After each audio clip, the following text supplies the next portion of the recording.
اب جو حوالہ ہے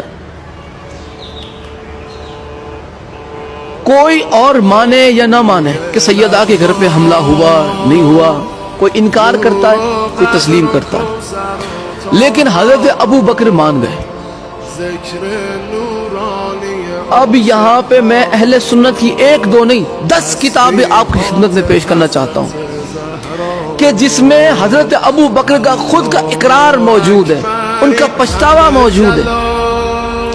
وہ کہتے کاش میں نے اپنی زندگی میں یہ 3 کام نہ کیے ہوتے، کاش میں نے اپنی زندگی میں یہ 3 کام نہ کیے ہوتے، جن میں ایک کام یہ ہے کہ کاش میں نے فاطمہ زہرا کا دروازہ نہ توڑا ہوتا۔ 10 کتاب اہل سنت کی، کاش میں نے فاطمہ زہرا کا دروازہ نہ توڑا ہوتا، کاش، لیکن انہوں نے توڑا۔ یہ افسوس کر رہے ہیں اس پر۔ رسول اللہ کی شہزادی غضبناک ہو کر ان سے دنیا سے گئی۔ پہلے آپ وہ 10 کتابیں ملاحظہ فرمائیں۔ پہلی کتاب ہے تاریخ تبریز، جلد 2 صفحہ نمبر 205۔ دوسری کتاب ہے مروج الذہب، جلد 2 صفحہ نمبر 236۔ تیسری کتاب ہے میزان الاعتدال، جلد 3 صفحہ نمبر 109۔ چوتھی کتاب کنز العمال، جلد 5 صفحہ نمبر 632۔ پانچویں کتاب تاریخ مدینہ تو دمشق، جلد 30 صفحہ نمبر 418۔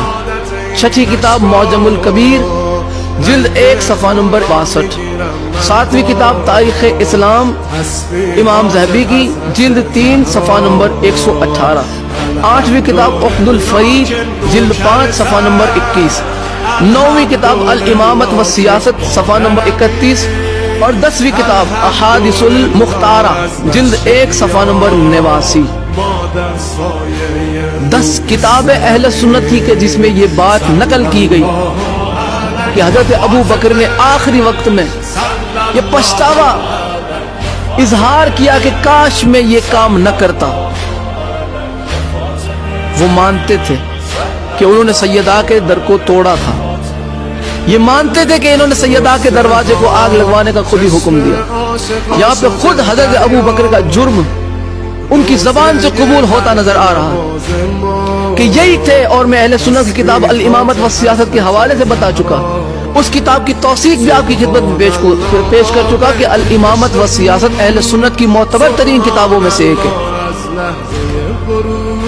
اب ہمارا کسی کو منوانے کا کوئی شوق نہیں کہ تم مان جاؤ، تمہیں تمہاری اماں کی قسم، تمہارے عقیدے کی قسم، نہیں مانتے، نہ مانو۔ تم کون سی ہماری قبر میں آؤ گے یا ہم کون سی تمہاری قبر میں آنے والے؟ ہماری قبر میں بھی اہل بیت آنے والے ہیں، آپ کی قبر میں بھی اہل بیت آنے والے۔ آپ وہ اعمال جمع کیجئے کہ جس کے عوض آپ اہل بیت کی بارگاہ میں منہ دکھا سکے۔ ہم وہ کر رہے ہیں کہ جس کی وجہ سے ہم اہل بیت کی بارگاہ میں منہ دکھا پائیں۔ اہل بیت کا حق جھٹلا کے تم بارگاہ رسول خدا میں کھڑے رہ پاؤ گے؟ کس منہ سے کھڑے رہو گے رسول اللہ کی بارگاہ میں؟ کیا منہ دکھاؤ گے؟ ہمیں آپ کا تو نہیں پتا، ہمیں ہماری آخرت کی فکر ہے، اور ہم جانتے ہیں کہ آخرت میں جس کا دبدبا ہے، ہم جانتے ہیں کہ آخرت میں شفاعت جن سے ملنی ہے وہ صرف اور صرف ذات محمد اور اہل بیت محمد ہے۔ صحابہ کو بھی اگر نجات چاہیے تو آل محمد کے در پہ ہاتھ پھیلانا پڑے گا، امتی کو بھی نجات چاہیے تو اہل بیت کے در پہ ہاتھ پھیلانا پڑے گا۔ اہل بیت کی حقانیت کو جھٹلا کے تم کون سے امتی رہ جاتے ہو؟ پھر تم میں اور یزید میں فرق کیا رہ جاتا ہے؟ تم میں اور ابو سفیان کے کردار میں فرق رہ کیا جاتا ہے؟ کیسے ہو تم مسلمان؟ سرکار عمران کو کافر کہہ کے ایسے سینہ چوڑا کر کے چلتے ہو۔ تم میں اور معاویہ میں فرق کیا ہے؟ تم میں اور ابو سفیان میں فرق کیا ہے؟ تمہارے اسلام سے اسلام کو فائدہ کیا ہوا؟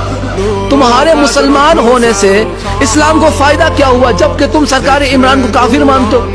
کون سا فائدہ پہنچاتے ہو تم اسلام کو؟ ایسے مسلمانوں سے اسلام کے کھلم کھلے دشمن اچھے ہیں۔ یہ آستین کے سانپ ہے۔